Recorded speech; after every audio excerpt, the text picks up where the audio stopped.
បាទជំរាបសួរបងប្អូនបង្ហាញមួយឈុតទៀតណាបងប្អូនណាអានេះរៀងកាយតិចដោយសារតែខ្ញុំបានចាប់វាជាមួយនឹងកង់កាប់ប្រភេទកង់កាប់ហើយយ៉ាន់ជៀនចំពោះម៉ាស៊ីនកូនកាត់បងប្អូនណាម៉ាស៊ីនកូនកាត់ OT 155និយាយរួមម៉ាស៊ីនកូនកាត់ហើយដៃមកទឹកហើយដៃមកទឹកខ្ញុំគឺមិនបាញ់និយាយទេគឺថាអស់ស្អាតហើយគឺសិតតែថ្មីទាំងអស់ហ่าអញ្ចឹងគឺមកទឹក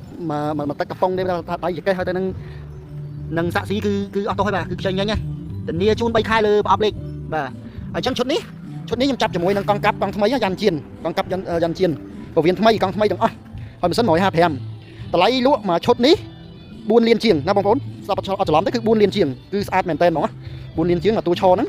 ហើយចំពោះកង់បងប្អូនអាចដូរបានចង់បានយ៉ាន់គៀបធម្មតាជាមួយនឹងសបកធម្មតាយើងធូរថ្លៃជាងនឹង40រៀលអីចឹងទៅណាតែបើចង់បានប្រភេទហ្នឹងគឺតម្លៃ4លានជាងហ្នឹងគឺស្អាតមកខ្ញុំយើងចរចាគ្នាចង់ដឹងតម្លៃពិតប្រាកដណាបាទហើយម៉ាស៊ីនគឺស្អាតមែនតើតិចទៀតខ្ញុំបញ្ឆេះឲ្យមើលម៉ាស៊ីនស្អាត155មែនតើបាទនេះឈប់155បងប្អូន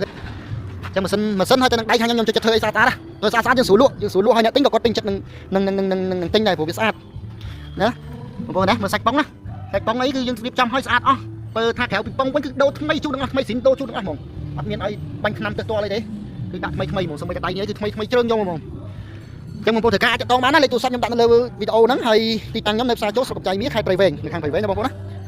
បាទ4លានជាងឯង4លានជាងឈុតនេះបងប្អូនត្រូវការតែម៉ាស៊ីនក៏បានដែរតែម៉ាស៊ីន1លានជាងម៉ាស៊ីនណាម៉ាស៊ីនខ្ញុំលក់តែ1លានជាងទេអញ្ចឹងបងប្អូនមើលទៅត្រូវការម៉ាស៊ីនលក់ម៉ាស៊ីនត្រូវការដៃលក់ដៃហើយមិនមានតែប៉ុណ្្នឹងទេឃើញខ្ញុំចេញវីដេអូ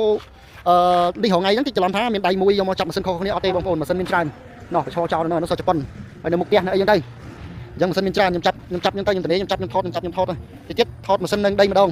ម៉ាស៊ីនដែលយើងអត់ចាប់ហ្នឹងទៅវាមានច្រើនប្រភេទពួក OT ពួក